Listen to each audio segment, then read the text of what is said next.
guys, welcome back to the Rugby Connection podcast. As always, for the fans, by the fans. What a weekend of rugby we have had. But before we get onto that, as always, I'm joined by Murray, the dynamic duo, back to cover the week's rugby. Murray, how you keeping? I'm good. Yeah, it was entertaining. Very entertaining. So, yeah, let's not waste any more time. How are you anyway? I'm doing well. I'm a bit tired. I had a few too many drinks last night and I was in work today. So a work hangover is always fun. Shall we jump straight into the finals? Because I think that's what everybody wants to talk about. We had two finals, two of the biggest competitions in the world. The URC and the Premiership final took place this weekend, both on Saturday. We'll start with the Prem, because this was a hell of a clash. Saracens versus Sale Sharks. It ends 35-25 to the Saracens. The Saris lift the Premiership trophy for their fourth star? Sixth star. Sorry, I'm thinking of Stars. Competition. Stars are for Europe. That's it, yeah. Their sixth Premiership title. Yeah. And obviously Sale not lifting the trophy since 2006. So first final in 2006 as well. Their first final, though. It was a really good game up until I'd say probably 60th minute. Then I think the Saris just started to. One thing I want to say before we get on, having a player like Elliot Daly to come off the bench is absolutely key, I think, for Saracens' victory for there, because he gets how many? He gets a try. He scored a try. Yeah. He did score a try, and his impact off the bench, and he came on earlier than expected. His impact off the bench, second to none. I think just having that a player with that experience with the club and internationally, obviously he works brilliantly with Owen Farrell, who absolutely ran the show. Yeah. Big. Shall we talk about the other, address the big issue that happened in the first half? Yes, I think we should, because it's something that annoyed me. Just stopped oil protesters ran onto the pitch. Oil protester. And this isn't the first sporting event they've hit. They've hit the snooker with their orange powder. I think a couple of football games, another Premiership final. Listen, whether you agree with their message or not, at the end of the day, it's a message that I suppose, you could argue needs to be listened to. There's ways to do it, though. There's ways to do it. Please don't bring it into sport. Oh, can we praise Tom Curry for absolutely... Tom Curry just lifting the man by the legs and just drag him off the pitch. And also the security staff for putting in possibly the tackle of the game. Oh, it was clean, just nice and low. Get him a contract. Sign him up. Sign the ball. Thing is, right, the bit that confused me when it first happened, there was a player, I don't remember who it was, because obviously other stuff took over, was legitimately down, and right through the Premiership season, medics wear orange vests. Yeah. Well, they wore bright orange t-shirts, so they ran on. And I'm like, all right, cool. And then, boom. And I'm like, oh, no. Fuck, yeah. Yeah. Well, it got dealt with swiftly, and luckily it didn't ruin the game. It was in a stoppage. So if you're gonna run onto the pitch, at least run onto it in a stoppage. Don't run onto the pitch. I'm not condoning it in any way, but we've seen it in the past. I think a couple of years ago, I was actually at the game, Wales versus Springboks in Cardiff, when someone ran onto the pitch. Liam Williams, yeah, someone ran onto the pitch as Josh Adams was running down the wing for the try, and Wales ultimately didn't score that try. So yeah. But we'll just talk about because obviously the big talking point going into this game was the Farrell Ford contest that would be going on. Obviously, two players who have played with each other since their school days. Yep. Through club careers, international careers, they know each other very well. And at the start of the game, very tit for tat. Farrell puts over a penalty, Ford puts over a penalty, Farrell puts over a penalty, Ford puts over a penalty. A bit of a turning point there was probably the Tom Curry yellow card, which came off the back of a penalty try. very stupid. Obviously, we saw it in the La Rochelle game as well. Sort of big game fever, I think I'm going to start calling it. Obviously, you don't want to concede, but tackling a player off the ball. I mean, don't get me wrong, Max Malins was probably going to score that try, and how he was fantastic the whole final. He was very, very good. He was nowhere near the ball, and Tom Curry went, bang, sit down. Yeah, in front of Luke Pierce as well. Right in front. But at the end of the day, like you've got to think about it. Like, yes, you would have conceded the try anyway, but it could have just been a 5-pointer. You know, you're putting yourself in a position where it's a clear as day penalty try. You know, if you're wondering what a penalty try looks like, that's probably the clearest one you're going to get. And you've just taken the 50-50 or whether the kick's going to go over. 2 points, you know, obviously it wouldn't have changed the outcome of this game, but going on to the game, you know, anything can happen. But yeah, stupid. And then obviously sailed down with a player for the next 7 minutes doesn't really affect anything because they actually go over with a try. Akker van der Merwe, who can I just say, Akker van der Merwe a fly half? Putting a lovely little kick for the try.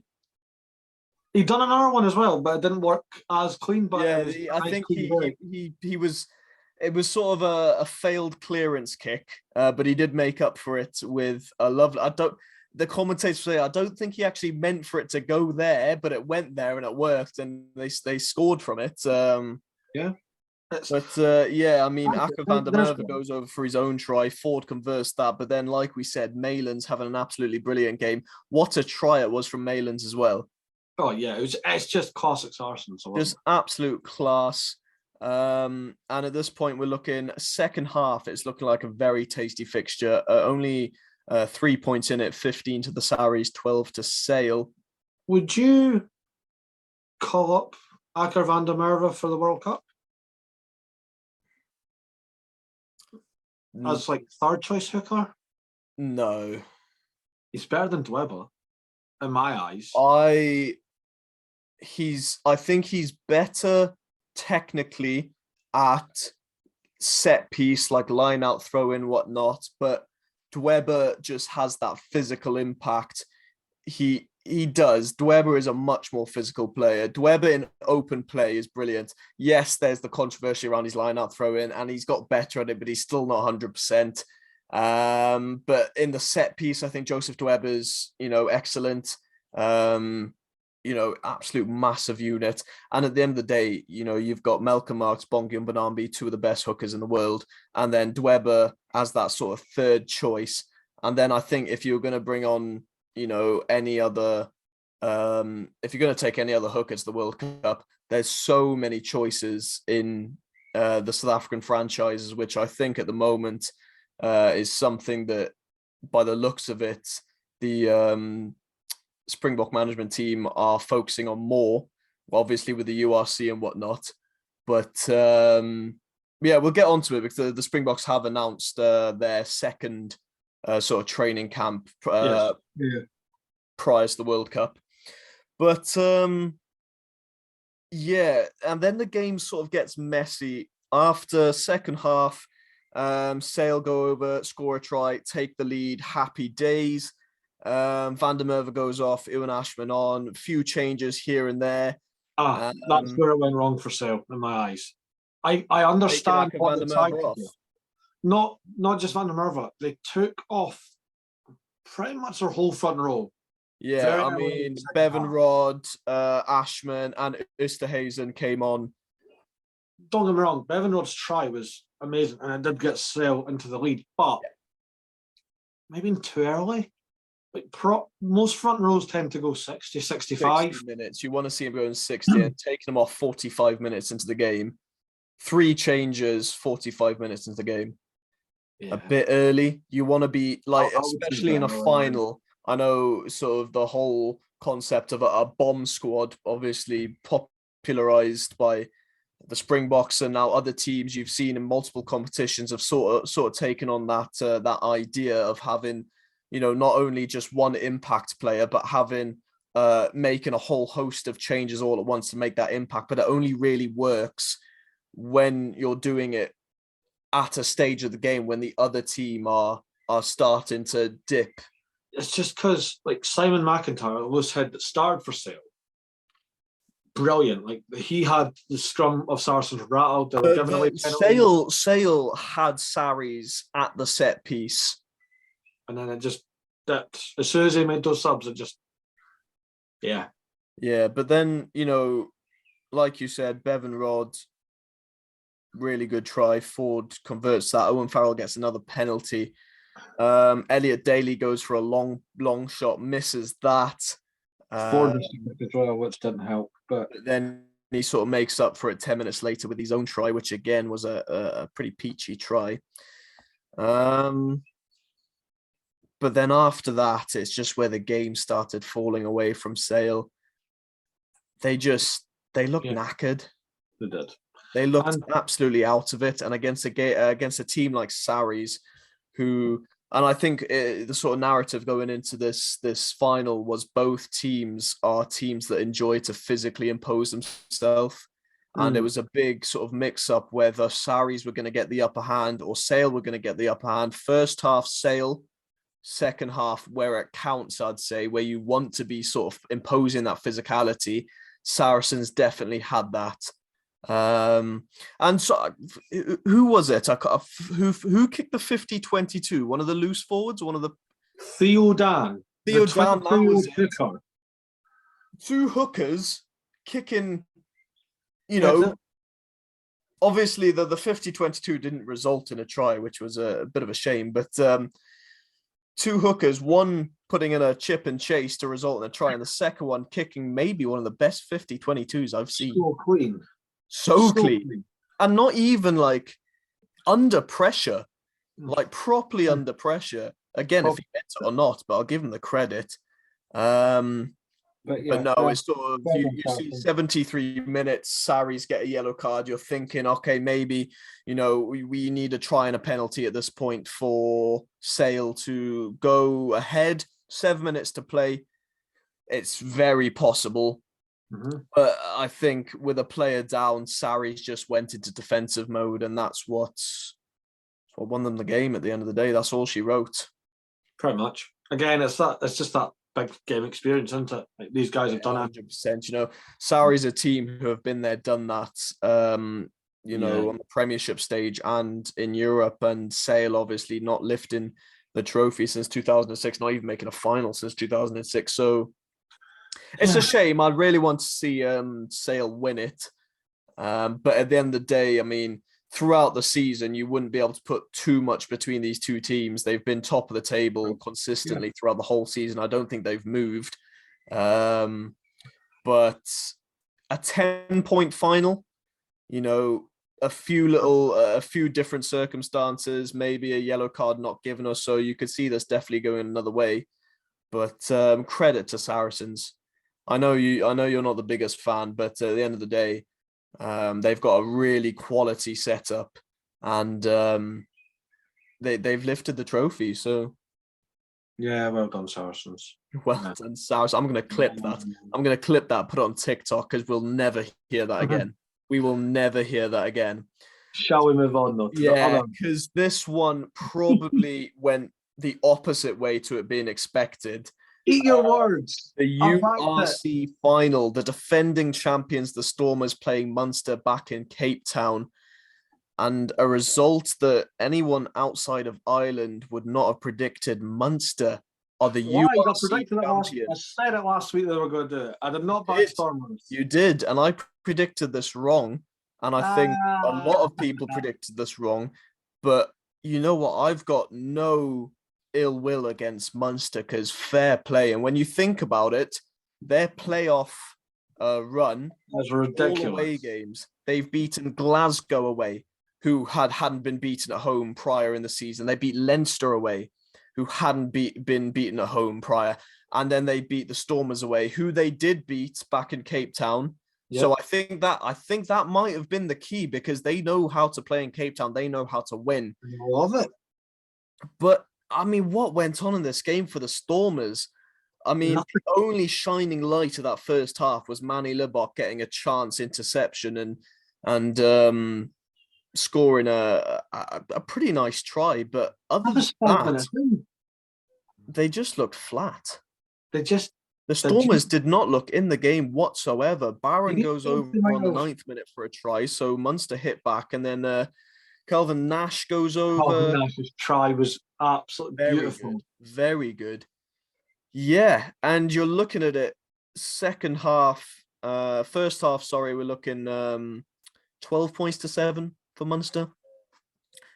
Evan Roos's yellow card didn't help, but it was a weird one because another yellow card where there was no points conceded, but I think just the momentum for Munster gave them the confidence to go on through the rest of the game.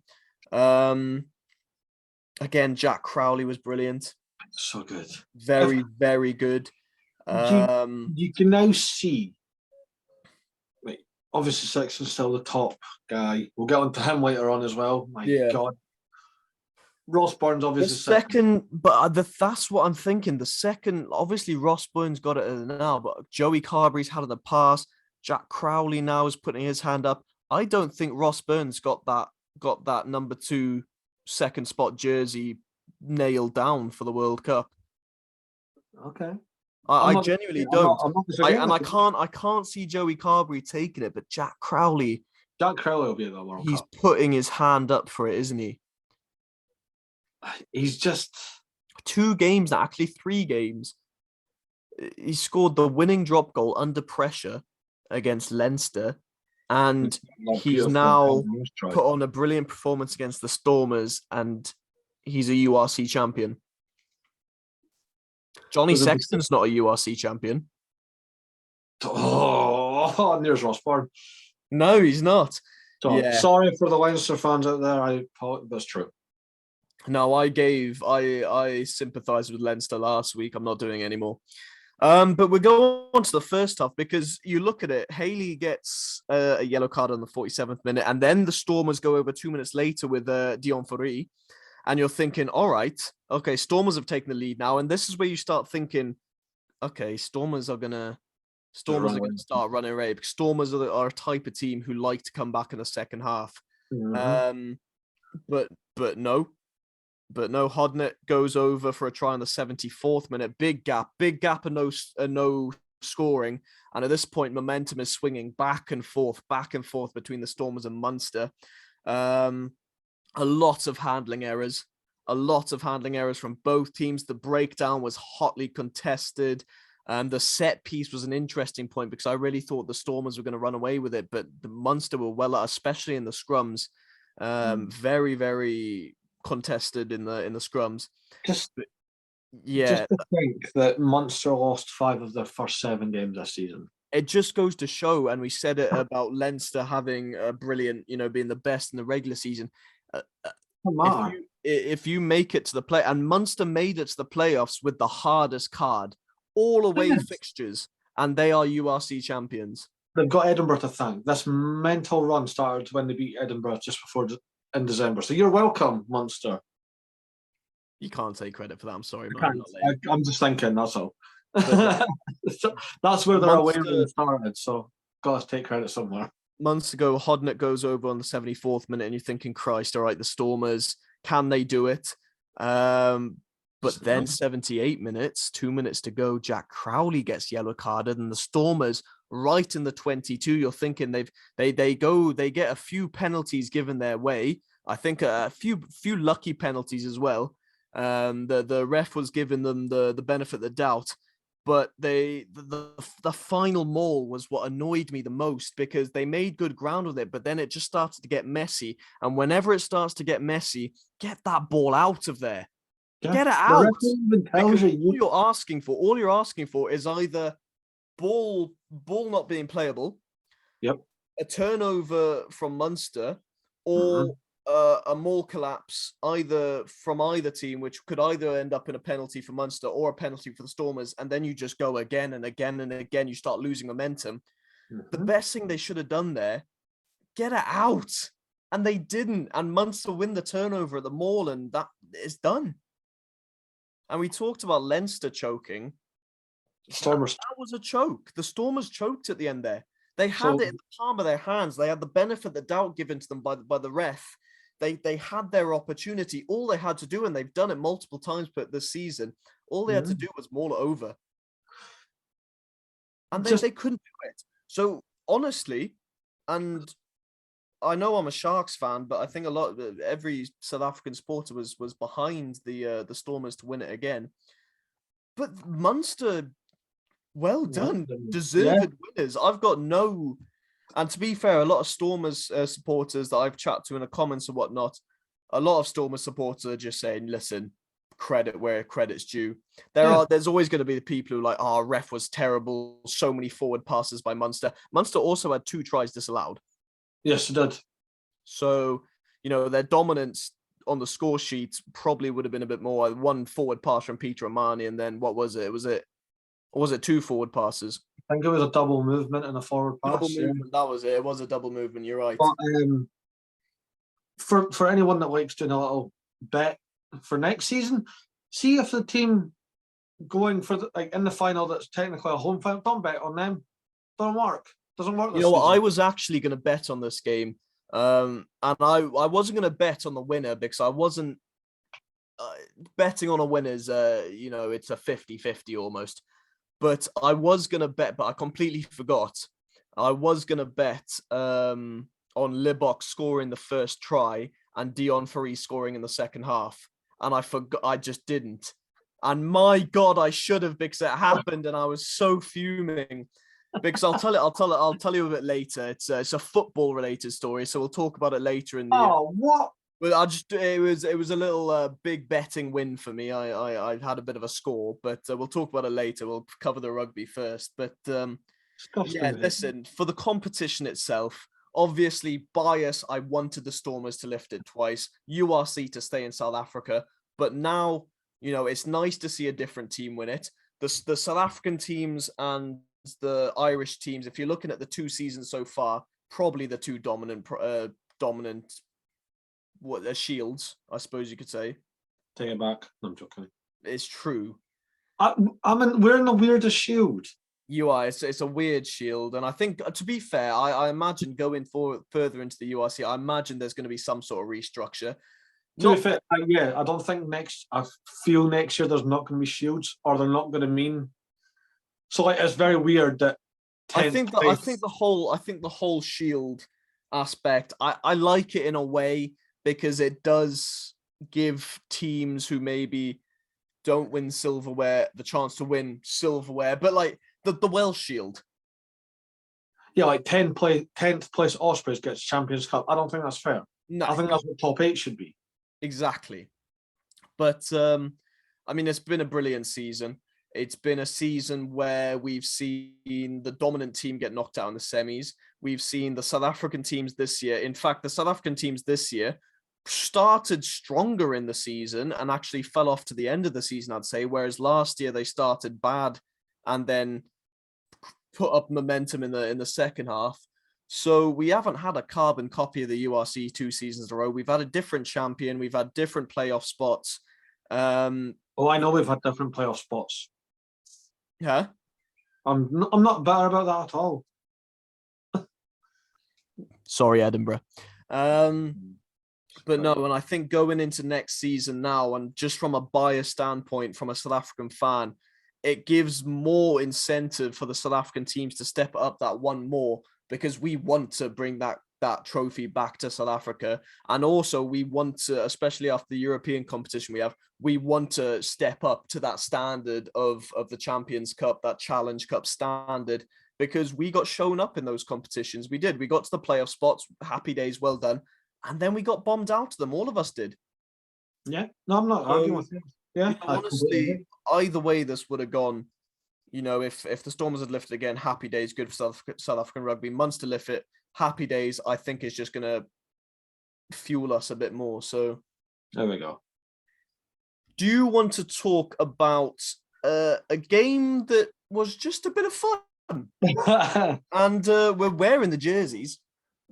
The Yeah, famous Barbarians versus if you guys weren't aware, Barbarians, coached by Eddie Jones, versus World 15, coached by Steve Hansen, took place on the weekend. An absolute celebration of rugby is all I have to describe it as. An absolute celebration of rugby. It was a 15s match which had the atmosphere of a sevens tournament. And the refereeing of grassroots, because ref didn't care and it was great. But honestly, and I was saying this, I did a live stream. I did a watch long during the game. You joined. I was with you on that live stream. Yeah, no, you were in it. Don't worry. You joined in the second half. And I was talking to a few people in the chat and whatnot, and I was saying, multiple times, because obviously the day before I'd watched two big competition finals, and my brain was still in serious ref mode. And then watching this game, I was like, it's so refreshing. Obviously, the reffing, like if that was a big fixture, he would have been criticized. Oh, absolutely. He just let the game run, and it was so fun. It was almost to watch. It was almost as if he went, is everyone having fun? Great. Carry on. And to be fair, I might get a bit of stick for this, and I know it probably won't happen, but obviously reffing needs to be taken seriously. But I would like to see a bit more of that attitude brought into, the competitions like the URC, the premiership, everything like that. I'm not saying, fuck the rules, everything, don't, just let the game run. But there's been so many decisions, cards given and penalties given and whatnot for things you're like, was that really necessary? Did we have to stop play? Like at the scrum resets, do we have to stop play every single time? The scrums were an absolute mess in that game. They were all over the place. I've never seen a more unstable scrum, but they just let it run and didn't impact play. No, that's, yeah. I mean, we need to talk about one man because he will be at the World Cup. It's obvious he's going to be at the World Cup, and the fans were not into it at all. But Israel Folau. Izzy Folau. Listen, hate him, still love him, what his views are religiously and whatnot. I enjoyed seeing him back on a rugby pitch. It was actually quite refreshing to see how good he actually still is. And he's still quality. He gets a try. He played a good game. And I was saying again in my stream, I personally, religiously, whatever, I respect his point of view. Your opinion is your own, but what he did and using his social media platforms and whatnot and spreading that and almost using his status as one of the best players in the world to spread those messages to, people outside his own belief and outside his own religion, not necessary. You shouldn't use your own platform to spread your own beliefs and your own propaganda on other people. Keep your opinions to yourself. So we do. Exactly. Nip it in the bud. Nip it in the bud. Keep it to yourself. What your opinions on anything to do with homosexuality or whatever, if it's a religious belief, whatever. I don't agree with it. Murray doesn't agree with it. Not everyone's going to agree with you. Just keep it to yourself. The thing is, there's no place in rugby, and I think rugby needs to be a place, like, again, going back to the protests that took part, it shouldn't be a place for politics. It shouldn't be a place for religion. It should be a place where people from all different backgrounds can come together and enjoy the same thing. Rugby unites so many people, many different backgrounds. If you came from impoverished background or you came from a wealthy background, you can both go to the rugby and you can enjoy it. You can have a beer together. It's not a place for hate and propaganda and spreading agendas. But little rant over, it was nice to see Izzy Folau back on the pitch. I enjoyed it. And the proposition of him being at the World Cup with Tonga excites me. Actually, I've just realised we've seen both the potential, or 2 out of the 3 back 3 for Tonga. Charles Piutau and Izzy Folau could be a back 3. Should we talk about, give me your top 5 players, both teams now, of that game. Semi Randrandra. Obviously. Bit biased, but it was actually you that pointed out to me Adam Hastings. Very, very good. Alan Wynne-Jones for so many reasons. We'll get into that in a minute. Israel Folau and Hawkins, the young Australian secondary. He really impressed me. That was my first sighting of him. So obviously the big ones as well. There was some names that it's great to see them back, but they're my big five. What about you? I would go for Radwan. Adam Radwan, yeah. Very good game. Hastings as well. I think both fly half. So Hastings and Cooper. Oh, of course, Cooper, showed some. There's so many star names. To just pick 5 is hard. I would say Spoon Cossey, but for his second try, he decided to go aerial and absolutely bottled it. But it was a Barbars game, so it doesn't matter. He really broke his neck. Huh? That could have went so wrong. It could have ended very badly. But again, he's another player that I'm happy to see back playing rugby. If it's a Barbars game or not, obviously Spoon Cossey, we had the whole issue with him going essentially missing for 2-3 weeks later in the year, and then he came back. Also, I'm going to do it wrong, but that celebration he did, the little love heart and pray, it seemed like that. That was cool. There we go. That's it. And he's taken some time off to focus on himself, his mental is, where he is mentally and whatnot. So he hasn't been playing for the Bulls, which I respect greatly. And then, just to see him back pitch and to see him enjoying it, and hopefully he's in a good place again. I agree with that. Can we go, before we proper go into that again, can we go to the Barbars game next year? Who are they playing? I know they're playing Munster in September. There's a double header at Thomond Park because if there's tickets available and I can get time off of my day-to-day life, I'd love to go to a Barbars game because honestly that atmosphere looked brilliant. A double header at Thomond Park. Be class. Barbarians women versus Munster women. Barbarians versus Munster. It's a double header, isn't it? Give us it. Munster URC champions. Imagine if they sprinkle a few Stormers players into that Barbars team just for the added. Who would you like to see? Who would you like to see? Name 5 players who you would like to see in the next Barbars setup. Just in general. Anyone. DuPont, because who doesn't want? That's unfair. That's not allowed. All right, so what do you mean? What's not allowed then? I'm joking. You can have DuPont. I'd like to see Finn Russell back. That was fun when he was a Barbarian. I think Dan Sheehan would be wild. That'd be disgusting. And you know what? In a Barbars game, just put him on the wing. Yeah, why not? Stick him on the wing. Dan Sheehan would be unreal. I think Dan Sheehan is an inside centre. Maybe. Just because it's against Munster, so it gives it that bit of oomph, and they'd always do it against the teams that they're hosting. RJ Snyman as a Barbarian. I like that because they did it last year. They had Joe Marler against Quins. Trying to think who else. I like Rico Ioane. I want to see Rico. Ioane, yeah. Who would I like to see? I would quite like to see a Dion Ferry. Of course. In a Barbars jersey. I think that would be quality. If I'm looking over to Super Rugby, maybe a Loloseo or a James O'Connor. Oh, proper rollback the years, James O'Connor. Rollback the year, James O'Connor.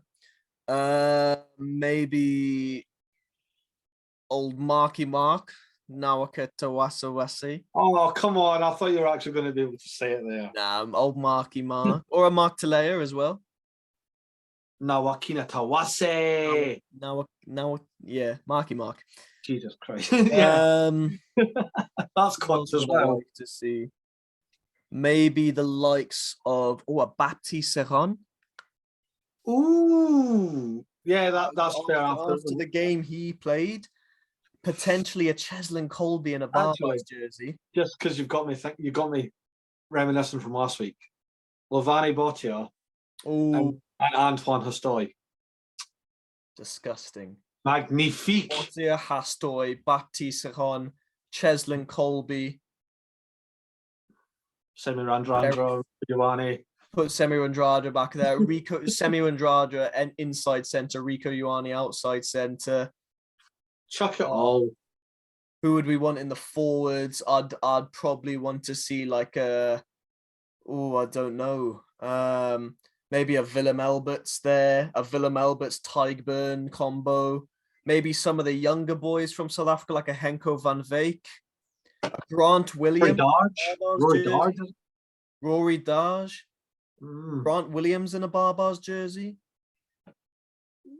We're just naming everyone now. Yeah. But that's the beauty of the Barbars, isn't it? And the World 15. I hope they bring the World 15 back again soon. So my mum asked me a question. What's the difference? Because Barbarians are technically anyone around the world. Well, the Barbars have the history, don't they? Yeah, they're the most famous rugby club in the world. Apart from that part, what's the difference? It isn't. I think it's just two teams made up of, and not even the best players in the world, just the most exciting players in the world. You know what it is? And this is how I'm going to describe every Barbarian game. It is a piss-up. There's 5 days, you go drinking for 3 of them, you train once in Hyde Park, and then you have your game. And there's not too many fixtures where you can watch Alan Wynne-Jones absolutely shank 2 conversions. The second exactly the same way. Yeah, second one was better, but still. No, we haven't even mentioned the score, by the way, because it was an absolute tri-fest. 100 points. 48-42, 100 points scored. See, that's why we need to go. Because at the end of the day, I know you've got a Barbarians top on, I have a World 15 top on, but who cares? Like, I'm sitting like, wait. I was watching that and I was like, I don't care who wins. It's just honestly, it's in the second half slowed down a bit because I think that obviously people were getting tired. But that first half, genuinely, there wasn't 3 minutes between each try. Yeah. Not 3 minutes between each try being scored. It was, honestly, my favorite game, bar the La Rochelle Leinster final this season. It's just fun. That's all. So fun. And it was just the game that everybody hoped for. 100 points in a Barbars game, 48-42. Watching players like a Charles Piatow, Semir Andrade, Israel Folau, Quade Cooper, Spoon Corsiad, just going for it, just having fun. Even Alan Wynne-Jones was doing little out the back pass. I was going to say, when did Alan Wynne-Jones become Sonny Bill Williams? What's brilliant offloads? But anyway, shall we watch some Super Rugby? Next year we're going to a Barbars game. That's what we're saying. Anyway, Super Rugby, because spoilers for next week. It is going to be the main focus of the show going forward because we don't have much to talk about. We're all finished up in the north, but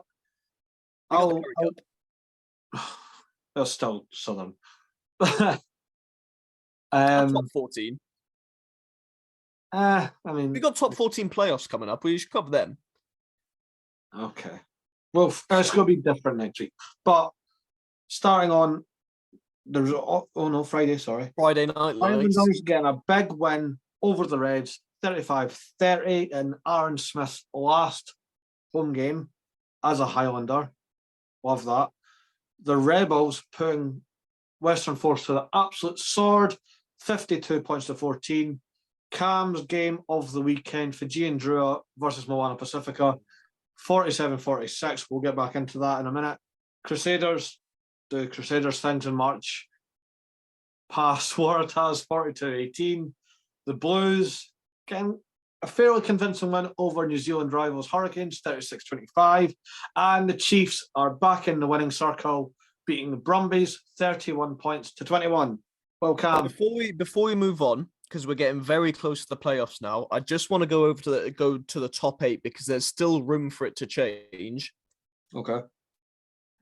We've got Chiefs pretty secure in the top spot at 54 points. Crusaders behind them on 47. In third, we have the Blues, 42. Now, then we go to an Aussie team, the Brumbies, on 41 points, but hot on their tails are the Hurricanes on 37 are in fifth. Then we have the Tars on 31 points in sixth. The Reds on 24 in seventh, and the Highlanders breathing down their necks, 23 in eighth. But then if we're looking at teams that could still do it, the Rebels, Drua, and Force could still make it into that top eight. Moana Pacifica, unfortunately, are completely out the running. They've only got 4 points to show for it. But yeah. Can we talk about that Drua versus Moana Pacifica game, please? Yes, I'll let you carry the most of it because I did enjoy it. I loved it, but you said it was your game of the weekend, so it was my Super Rugby game of the weekend. My game of the weekend has to be the Barbars versus World 15 game, but definitely Super Rugby. That's why I've got both jerseys up there, because a 1 point game. I predicted this game completely wrong. Well, to be fair, I said either way, it's either going to be a tight fought battle, and I think you ended up saying it's going to be a tight game, and I ended up convincing myself that Drew were going to run away with it.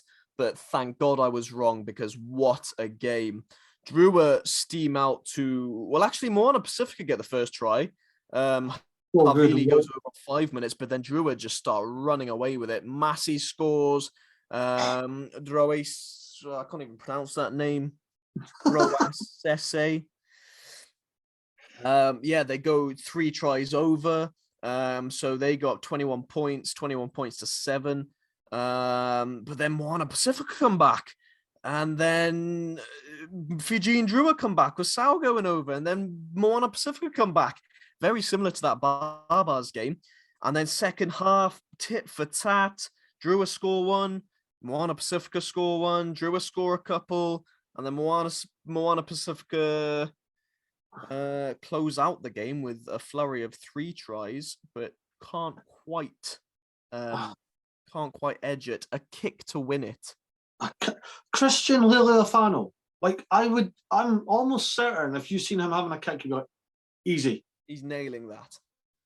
But the kick to win it, unfortunately, didn't go over. But I think both teams can hold their head high. Moana Pacifica, a rough season for them, but after a performance like that, they can be happy. It's one of those games where even in the losing effort, obviously heartbroken, it was a 1 point game and you could have won it with that kick. But yeah, and also in Fiji as well, just the atmosphere.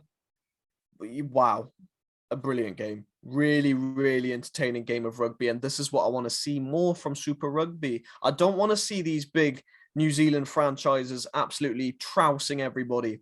I want to see more games like this, Murray. Yeah, I agree with you. I don't mind the occasional blowout. The occasional demolishing. But you want it nice and you want to be on the edge of your seat. To watch games like this are the best. The only better thing than a game like this is a La Rochelle comeback game. You're just rubbing salt in those wins. They're not over it, Captain. Try next year, boys. They're going now, aren't they? It's fuel to the fire. They have to.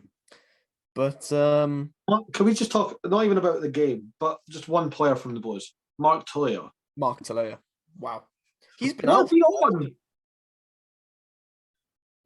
He's been out for a while, hasn't he? No. Did he not have an HIA or something that ruled him out for a couple of games? Or am I thinking of the wrong one? He might have, but it's just he's just a freak of nature. He's unreal this season. He's got some some 8 All Black caps to come. 4 tries. He takes the piss. You know, and if you're looking at a player to come into that All Black setup, you know, I mean, he's got his debut. He got 2 against us and against Scotland in the autumn. Man's a freak, honest. Look, he's a promising player, and you know, you put him into a lineup with a Rico Ioane, a Sevu Reece, you know, a Will Jordan, a Caleb Clark. Well, Sevu Reece is out all season. Yeah, he is, isn't he? So there we go. Here's one. Here's the question for you is because Mark Talea's got that 14 jersey or 11, whatever. Either way, whatever you want. Does the other one go to Lester Fainatanuku of Crusaders, or the man that was on fire at the start? He scored at the weekend, but he's kind of cooled down a little bit. Sean Stevenson of the Chiefs. No, Sean Stevenson goes to fullback and Rieko Ioane goes back on the wing. You keep saying Rieko that. Ioane back on the wing. You keep saying this. Imagine Talea and Ioane as your two wingers. Disgusting. Stevenson at fullback. Have a Geordie Barrett and a. But what about Will Jordan? Replacement fullback.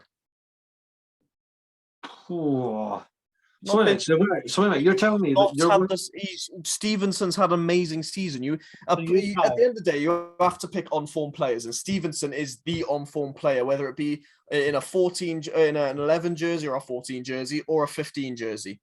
So who's your has been the on-form player for that 14 jersey. Rieko Ioane, put him back in the 11 shirt. See, wait a minute. So this is my backline, right? I'm not really moving position. I'm not cheating. Aaron Smith, obviously at 9. Hands down, Aaron Smith at 9. Bowden, Richie Mwanga, it doesn't really matter right now. They're both very good. Damien McKenzie, also viable option. Yeah, that's what I'm saying. McKenzie also gets a nod for it, you know? Any of them three. But the thing is, McKenzie can fill that utility back role.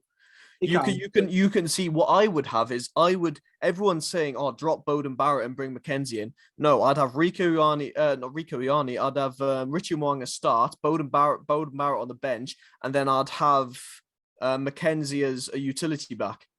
Like it's a 23 jersey. Yeah, so he can cover fullback, fly half. You could probably stick him on the wing and he'd do something. Do you know what I mean? So yeah, and I think that's becoming a popular thing in the international setup now. A lot of teams have it, that utility option. Mm. You know, you can't. A coach's dream would be able to have a player to come on for each of those starting 15 spots. But if you can have one player potentially cover 2-3 of those spots, happy days. Coach's dream. It's a valid point. So Smith, say Barrett, Havili, Ioane at 13. I know you're not. I know you don't like it, but Ioane at 13. I would have Mark Toya on one line, I'd have Sean Stevenson or Will Jordan on the other, and then Damien McKenzie at fullback. Okay, this is what I would go for. An Aaron Smith. Okay. I'd have a Richie Mwanga. I'd have a Geordie Barrett. Okay. I'd have Havili outside centre. I would have Talea and Ioane, and then I'd have Stevenson in the back. See, I like that as well. Ian Possum, you have like the easiest job. You have the easiest job in World Rugby and you can't do it. I don't know how. Make me All Blacks coach. Can I come with you? Just make me the team selector. Easy. Well, it would work. Like, that's a team that would go to the World Cup and other teams would look at them and be like, shit. Yeah. No. Like that is a team that, give them a couple of years, would bring the All Blacks back to glory. Well, we have one more regular round of Super Rugby. So, we need to predict it. Yes. Blues versus Highlanders. The Blues are at home. We're playing in old Eden Park. So it's going to be the Blues. Blues by 12. Yeah, Blues by 16. Fair enough. Brumbies are hosting the Rebels. Ooh. Yeah.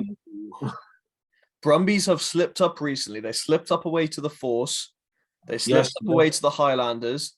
And the Rebels have been on good form. But you're back in Brumbies, aren't you? Yeah.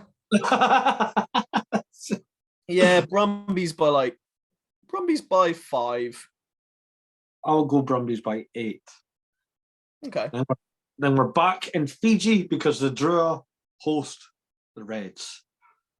Ooh, because Reds have slipped up on a lot of games this season. They had the big win over the Chiefs. Happy days, whoopee doo, whatever. You've not backed it up. Drua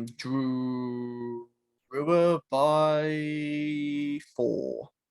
Drua by 1 because they'll live and die by that stuff. They do. They've had a few results go that way, haven't they? Hurricanes are hosting the Crusaders. It's not going to happen, is it? What's not going to happen? Canes winning. Probably not. I'm going to say Crusaders by 17, and that sounds really harsh. Crusaders by... I'll take 10 off yours. Crusaders by 7. Fair. I think end of the season, I think the Canes are guaranteed a playoff spot. Should try get a bit higher in that table. Fair enough. Waratahs. Wait, they're 5th, aren't they? Who? Hurricanes, yeah. No. Yeah, they're 5th. Yeah. So they would be, if they're not far off 4th, they would be contending for a home playoff. I believe so. Yeah, so if this is the game to do it, Tars versus Moana. Marky Mark's going to have a field day. He is. Yeah. I think Moana will give it a good go. Again, end of the season, and they've got nothing else to play for. So you might as well throw everything out there. You may as well get your first win this season, yeah. But Tars by... You know what? No, it's the end of the season. Pacifica by 2. It's probably not going to happen, but it's the end of the season. Why not? And I'm going to be the pantomime villain because I'm going to say Taz by 9. You boring bastard. How? How is that boring? Force versus Chiefs, you bitch. I'd like the Force to do it, but they're not going to. Byron's going to Force at home. I know Byron would be disappointed in me, but he's already disappointed in me. I bet he was chuckling when Munster won. He was just sitting there rubbing his hands together. I'm surprised I didn't get a message. Yeah. He's probably thinking that Cameron prick. No, I'd really like the Force to do it, and the Force have been on fire at home, but they got hammered by Crusaders, and the Chiefs top of the table. They're not going to lose again, are they? Chiefs by 12. Chiefs by 15. So Byron's going to hate you more than me. Byron loves me to death, though, so it's all good. Yeah, but no. And I've bought another Connacht jersey, so I'm in the good graces. And I bought another Connacht jersey. Meh. All right, you're supposed to be an Edinburgh fan, Murray. I have many Edinburgh tops, don't worry. There's nothing to celebrate right now being an Edinburgh fan. Yeah, that's true. You've got nothing. Anyway.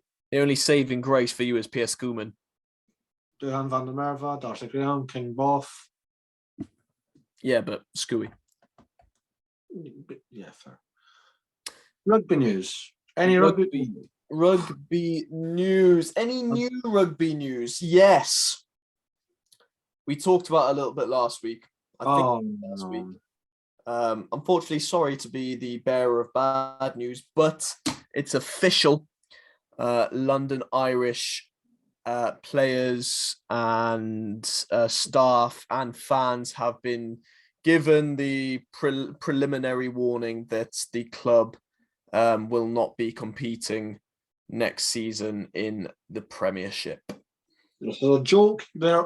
Just remember, they wanted 14 teams to begin with.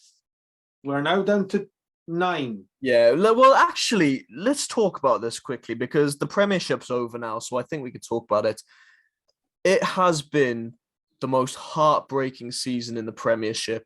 We've lost 2 teams, now 3 teams we've lost. 3. Oh. We've lost Worcester, we've lost Wasps, and we've lost London Irish, all teams with unbelievable history, quality players. I Wasps have been relegated. I don't know if we have, the Wasps have been relegated all the way down to the bottom of the bottom tier of English. We're not seeing Wasps again for a while. Or not in our lifetime, I don't think. Maybe. But any young rugby players who want to say that they play for the Wasps, go sign for them. Go for it. They'll take you on. Fuck it, we'll sign for Wasps. I'll sign for that. I'll be a Wasp player. I've got a Wasp jersey. I'll just wear that. Yeah. Probably can't. Bless them. I have a London Wasps jersey. That's how old that one is. Bloody hell. When they were, not in financial state. And you know what? I think Irish is even more heartbreaking because it's the end of the season and they've had a good season. It just annoys me. I don't get how they've went. Do not spend all your money because it's not fair. So let's balance it all out so everyone's on the same playing field and 3 teams are dying because of it. It's ridiculous because let them spend. Let them spend their money. See if I was a wealthy billionaire. But there's a reason. There is a reason so many players are leaving the Premiership. How have they not seen this? A massive exodus from Exeter Chiefs. You're hurting me tonight. But it's true, isn't it? I know. You know what I mean? Like, are the signs not clear enough? Players don't want to be in this competition because their careers aren't safe. We've seen 3 clubs go under. Some of the players have been lucky. We've seen a Duan van der Merwe or whatnot. A lot of Wasp players have gone to the URC. Coaches have gone to the URC. Duan van der Merwe managed to go back to Edinburgh. Those are the lucky ones. A lot of players don't have secure careers. And happy days if you've got a good agent and you're maybe an international caliber player or whatnot. Yes, you're going to be signed by another club. But if you're like a new lad who hasn't had any international caps and maybe only capped for the team a handful of times, 20 times or so, are other big teams in other big competitions want to take you on? No. No, because you don't know what you can do. Exactly. And just get rid of the salary cap. Does it not just sound insane that playing fair has ruined it? How is it's almost as if the rest of the world, and the rest of the world has really adopted rugby being a professional sport, and it's almost like the Premiership still wants to be that amateur competition. Duxy doodles show up on a Saturday, play some rugby, and it's so sad because the Premiership is arguably the most historic competition in terms of its history and how far it goes back, and the teams, some of the oldest teams in rugby. No, what's worse, I actually said, I think it was when we started the podcast, I said the Prem was better than the Pro 14. At the time, it wasn't the URC, it was the Pro 14. And I thought Premiership was leaps and bounds ahead of it. It was more competitive. The stars that they had in that league was unreal. I mean, it goes to show if it means Saracens has to win the next 5 titles on the bounce, I don't care. I want to see 12 teams. But the thing is, and I'm going to go back to the top 14 as example. They are up there with Japan as the biggest spenders in rugby, probably Japan. But we see different teams win the top 14. Yep. It's not a case of there's definitely richer teams, Toulon, Toulouse, La Rochelle now, Montpellier, they're signing all the big players. But then you've got teams like Brive and Clermont. Clermont's big club, what am I on about? But, Brive and Perpignan and Bayonne and whatnot, they're competing. They're there. Brive's a bad example, but... Yeah, Brive's a bad example, but, Po. Wait. You know what I mean? Let the clubs spend them. Let the revenue come in. Let the revenue come into the competition. Bring the money back to English rugby. And arguably you could say that potentially this dip in the Premiership, this uncertainty in the RFU, is bringing down the standard of the national team. Yeah, I agree with that. because, you know, Do you know that they were actually debating about keeping the Premiership sides out the Champions Cup till they sort their mess out? Exactly. They're not saying all. Is that not all? Does that not ring enough bells? That's what I'm on about. I don't know how many more signs they need, the RFU need to wake up and think, oh, actually, shit, hang on. English rugby is going down the drain. The only good thing about English rugby right now is the bloody well championship. Yeah. Well, Harv's going to love you for that one. But it's true, isn't it? But again, back to like that. But then again, with the championship, they're unwilling to promote teams because you haven't got a big enough stadium. I would rather money. Well, clearly the teams you've got now don't have enough money because you put them in a system that absolutely chokes them. I'm not a businessman on any front, but if you're only allowed £2.5 million to spend top to bottom, players, coaches, physios, catering, groundsmen, security, everyone that is associated to the club, that's not enough money. No, especially if you want to be bringing in. And I suppose from an aspect you could say, arguably it encourages more sort of grassroots players to work their way up and it keeps a lot of the talent in England and whatnot. No. No. I'm not being funny. See, when Premiership was at the height of its powers, yes, they were bringing like massive imports in. What massive English player in their height of their power left? None. You know, you only saw players leaving at the tail end of the career to go to. You might argue Johnny Wilkinson, but Johnny Wilkinson still got to go to a World Cup because they went, it's Johnny Wilkinson. Yeah. But still, like the ones that left, well, for me growing up, the ones that left were Stefan and Dylan Armitage at the time when they left. Who's that? Yeah. Obviously became European Players of the Years, European champions with Toulon, blah, blah, blah. Nick Abendanen, again, yeah, he was good for Bath, but he was never going to be a massive star. Goes across to Clermont, absolutely phenomenal. But that's when you start thinking. But when you let them go, okay, cool. But everyone that wanted to be in the national setup stayed in England. The Premiership was competitive. It was great to watch. Sort it out. Please sort it out. Next, you're going to tell me Bath's down the Swan. Yes, Bath are now bankrupt because they spent all their money on Finn Russell. Oh, but they didn't because, that's another thing. I hate the idea of marquee signings as well. What's a ridiculous idea? You can spend a lot of money on one player. It sounds shady, doesn't it? Like, here's $2.5 million to spend on your whole club, but not your big player. Yeah, ridiculous. What a stupid way to set it up.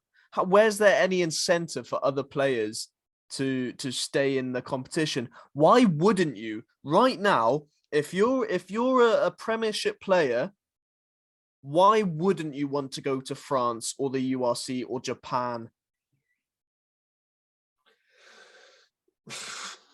I don't have the answer. You know, if you're a young player who's just signed for Bristol, you know, and there's not much chance of you making the international setup for a good while. With the way the Premiership's going, you know, you would want to hedge your bets and go into even the Pro Division 2 in France. Yeah. Yeah. I don't get it. I really don't, because Super Rugby is different. Super Rugby, you're like centrally actually, there's another thing that should come into fruition: central contracts. Ridiculous. That's why so many players are now coming back to Edinburgh, signing for Glasgow, staying. How many Irish players leave? Yep, exactly. 0. New Zealand players don't leave. Australian players don't really leave for the most part, for hindsight.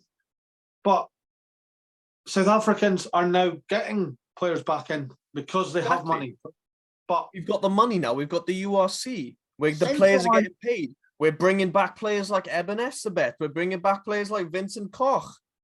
Not being funny, if I was a contracted player fortunately, if my employers were Scottish Rugby and they went, right, Murray, we want you to stay, but you have to play for Glasgow. Okay. If it means I've got stability and I've got stability, I've got money, and there's a chance for me to further my career, happy days. Yeah. It's absolutely ludicrous that England, of all places, doesn't have that. No.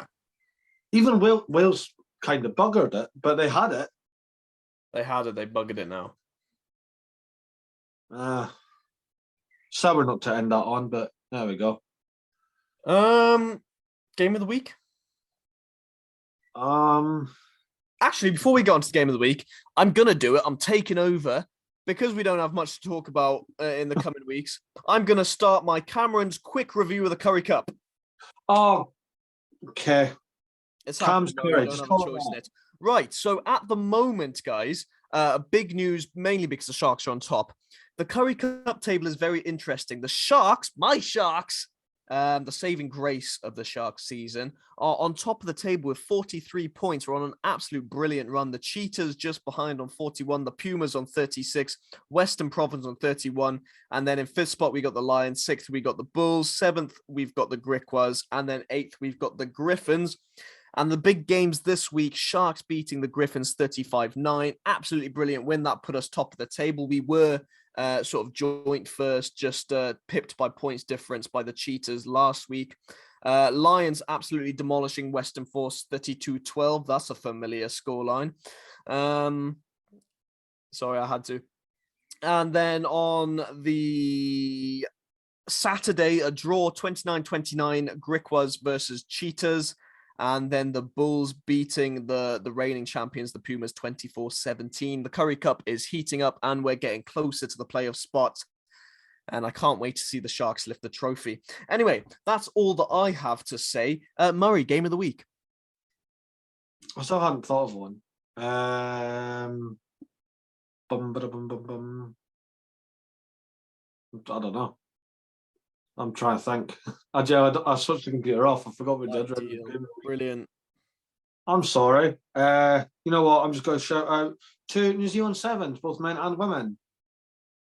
Tearing it up. World Sevens champions on both fronts, and they weren't getting stopped this season. So yeah, shout out to All Blacks, Black Ferns. Happy days. I'm going to go to Major League Rugby. I haven't dabbled in the old Major League. Don't pull that face, Murray. It's good. It's not fun. good. It's fun. My kind of Major League Rugby team, Houston SaberCats, purely because of like a Heineken Meyer influence, just any connection. And I like their kit, and SaberCats, that's a pretty cool name. Chicago Hounds, which have been kind of the whipping boy of this season, actually put up a hell of a fight against the SaberCats, only losing by 7 points, 40 points, 33. Quite tight game. And I think the SaberCats are now outside of the top three in the Western Conference. Sorry, still got Curry Cup on my mind. But they are drawn on points with the Utah Warriors, but being pipped by points difference. Yeah, I haven't really been paying too much attention to MLR, but it's good. You can't tell me it's good then when you don't watch it. No, but the games I've seen have been fun. Although you need to sort out the pitch markings, because I can't be. You need to get some proper fucking pitches, because all I'm seeing is still the American football markings. It's confusing. Yeah. I wouldn't know where the try line is because there's 75 lines between the 22 and the try line. It's a yellow one. I don't know. Anyway, that's all from me. That's my random game of the week, my little Curry Cup coverage. I don't have random game of the week. I generally switch the computer side. That's why I give the shout out to the. I'll do another one then. My other random game of the week is going to be definitely not stalling to find a game that happened. I'm gonna go to the Pro de Tour. Oh, there was a promotion. There we go. I know who Oh, won go it. on. Go on. Okay, go on. So, but I think it's like, or no? That's it. Yeah, they beat Grenoble. OYNAUX. They beat Yeah. Grenoble. That was the one I was going to go for. There you go. They beat Grenoble back in the top 14. And the head coach that just won back promotion to the top 14 is the Newcastle coach next year for the Prem. So there we go. Poor guy going to the Prem. Unlucky. He didn't know. He signed up at the start of the season. He didn't know what was Right. coming. He was like, yeah, cool. I just need to finish the job in France first. And I'm like, yeah, that's fine. Not a problem. And now Newcastle is one of those teams rumoured to be in trouble. Well, the North. The North. That's a shit name. Da da da da da da. Six Ways Rugby. That's shit. The North. Bring back Worcester Warriors. Just bring back money. Yeah, give them money. Pay them. Should pay them. We ARFU, direct message to you from the RCP. Pay them. End podcast. Sort your shit out, yeah. But final thing, we have another interview, shot caller. Beth Blacklock, Quins, yes. And she got her debut for Scotland in the previous TikTok Six Nations. Great chat, love it. She's so fun, she's so friendly. She actually gave the most effort for an introduction. She even sent me the outtakes, so she proper went for it. Proper went for it. She has a master's degree in data engineering, and she's a rugby. At this point, aren't you? Yeah, a master's degree in data engineering, and then on the side, I just play internationally for Scotland. But she like the company she works for is very high end as well. Jaguar Land Rover. Must be nice for some people, eh? Yeah, it must be.